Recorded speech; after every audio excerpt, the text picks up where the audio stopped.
మీరు అందరికీ నచ్చాలి అన్న పిచ్చి ఆలోచనని దయచేసి స్టాప్ చేసేయండి. ఇలాంటి ఆలోచనతో మిమ్మల్ని మీరు కోల్పోవద్దు. మీరు చాలా లావుగా కనిపించారనుకోండి, ఏంటి మీరు హెల్త్ కేర్ తీసుకోవట్లేదా అని అడుగుతారు. సన్నగా కనిపిస్తే మరి బక్కగా ఉన్నావు, ఏం తినట్లేదా అని అడుగుతారు. మీరు నవ్వుతూ కనిపిస్తే ఏంటి ఎప్పుడు చూసినా నవ్వుతూ ఉంటున్నావు, నీకు ఇన్ని సమస్యలు పెట్టుకుని అని అంటారు.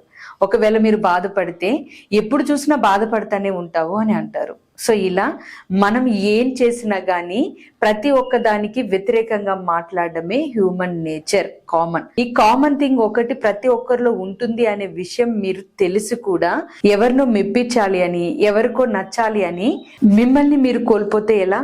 ఒకసారి ఆలోచించండి. అందుకే మీరు అందరికీ నచ్చాలి అనే పిచ్చి ఆలోచన ఈ రోజుతో స్టాప్ చేసి మీకు మీరు నచ్చేలాగా ఉన్నారు అంటే మీరు సొసైటీకి ఉపయోగపడగలుగుతారు, మీ ఫ్యామిలీకి ఉపయోగపడగలుగుతారు, మన దేశానికి ఉపయోగపడగలుగుతారు, చాలా సక్సెస్లు కూడా తీసుకుంటారు. సో ఎందుకంటే మీలో సెల్ఫ్ కాన్ఫిడెంట్ అనేది అంత ఎక్కువగా పెరుగుతుంది కాబట్టి. సో ఏది చేసినా ఆపోజిట్గా మాట్లాడే వాళ్ళని వదిలేసి మీకేమనిపిస్తే అది చేసుకుంటూ వెళ్ళి మీ లైఫ్లో సక్సెస్ని రిసీవ్ చేసుకోండి. ఎస్ నేను చేస్తాను అన్న వాళ్ళు కింద కామెంట్స్లో ఎస్ అని టైప్ చేసి మరిన్ని ఇంట్రెస్టింగ్ యూస్ఫుల్ వీడియోస్ కోసం మన అవర్ డ్రీమ్ AA ఛానల్ని ఫాలో అయిపోండి. Thank you.